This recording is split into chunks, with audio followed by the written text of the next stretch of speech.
Bonjour à tous, vous êtes conducteur d'un véhicule de leasing et votre contrat arrive bientôt à échéance. Eh bien, dans cette vidéo, je vais détailler pour vous les différentes étapes concernant la restitution de votre véhicule et l'expertise au moment de cette restitution.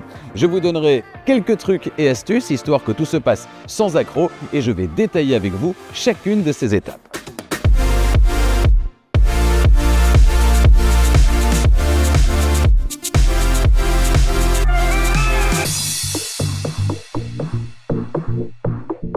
Parfait, je vous remercie. Bon après-midi, au revoir.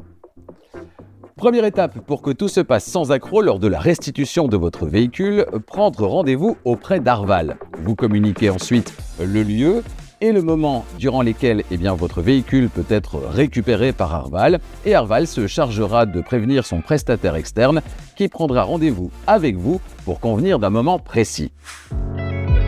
En vue de sa restitution, il est important de préparer votre véhicule. Il doit être propre à l'extérieur comme à l'intérieur. Tous les papiers doivent être présents, certificat de conformité, certificat d'immatriculation, toutes les clés également, ainsi que tous les accessoires qui étaient présents à l'origine. Attention, si vous avez oublié de déclarer un dégât ou si des documents manquent, n'hésitez pas à prendre contact rapidement avec Arval. Vous avez bien profité de votre véhicule durant tout le contrat, il devrait donc présenter une usure normale. Le jour de la restitution, un expert indépendant se chargera de noter les dégâts liés à une utilisation normale du véhicule, les dégâts considérés comme acceptables. Il notera également les autres dégâts, ceux qui ne rentrent pas dans cette catégorie. Tout cela n'est pas fait au hasard, mais bien en respectant une norme, la norme RENTA. Mais je vous entends déjà me poser la question: qu'est-ce qu'une usure normale?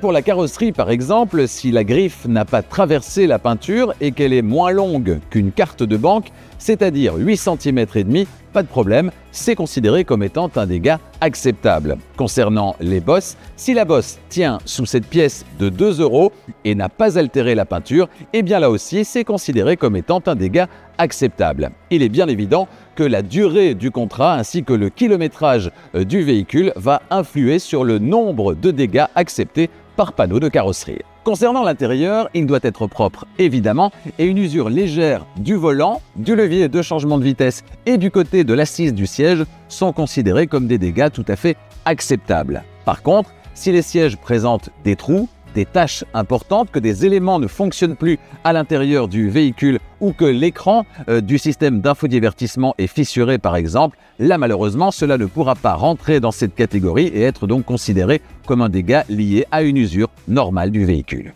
Comme dans la publicité bien connue, si au niveau du pare-brise, vous avez un dégât qui n'est pas dans votre champ de vision et qui rentre lui aussi sous cette pièce de 2 €, c'est considéré comme étant un dégât acceptable. Si par contre votre rétroviseur, un phare ou le toit vitré est fissuré ou cassé, là malheureusement ce sera considéré comme un dommage.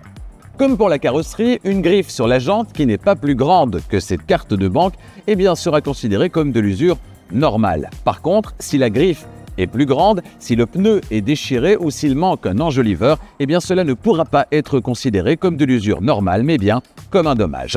Voilà quelques exemples de ce qu'on entend par usure normale. Vous voulez consulter tous les détails de la norme RENTA et comprendre très exactement ce qui est accepté et ce qui ne l'est pas, je vous renvoie sur le site internet renta.be. Voilà, l'expertise est terminée. L'expert vous montre la liste des observations effectuées autour de votre voiture et vous fournit un mot d'explication sur les dégâts constatés. Quelques jours après l'expertise, les parties concernées recevront ce document de synthèse. Les dégâts chiffrés devront alors être réglés conformément aux conditions reprises dans votre contrat de leasing. Avant de conclure, permettez-moi de vous rappeler quelques recommandations importantes. Durant tout votre contrat de leasing, si vous avez des dégâts sur votre véhicule, causés par un tiers, identifié ou pas, vous devez toujours le déclarer le plus rapidement possible à Arval. Ainsi, si vous ne déclarez pas un dégât et qu'il est constaté lors de l'expertise en fin de contrat, c'est l'entièreté du dommage qui sera à votre charge. Alors que si vous l'aviez déclaré avant, seule la franchise prévue dans votre contrat vous aurait été déduite en cas de dommage sans tiers ou sans tiers identifié. Assurez-vous que votre voiture est équipée de pneus adaptés à la saison de restitution. Veillez aussi à supprimer toutes les données à caractère personnel de votre véhicule. Et n'oubliez pas, les accessoires éventuels que vous avez ajoutés ne doivent laisser aucune trace visible après leur retrait. Cette remarque est aussi valable si vous avez fait installer un lettrage sur le véhicule. Celui-ci doit être enlevé avant sa restitution et aucune trace de ce lettrage ne doit être visible. Et voilà, vous avez maintenant toutes les clés en main pour que la restitution de votre voiture de leasing Arval se déroule sans accroc. Enfin, toutes les clés en main, sauf celle-ci, évidemment.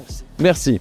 Il ne vous reste plus qu'à penser à vos prochaines clés de voiture, celles qui vous permettront de faire démarrer votre prochain véhicule de leasing Arval. Et en attendant, n'oubliez pas de vous abonner à la chaîne YouTube d'Arval. N'oubliez pas d'activer la clochette des notifications également. Et puis, drive safe et à bientôt.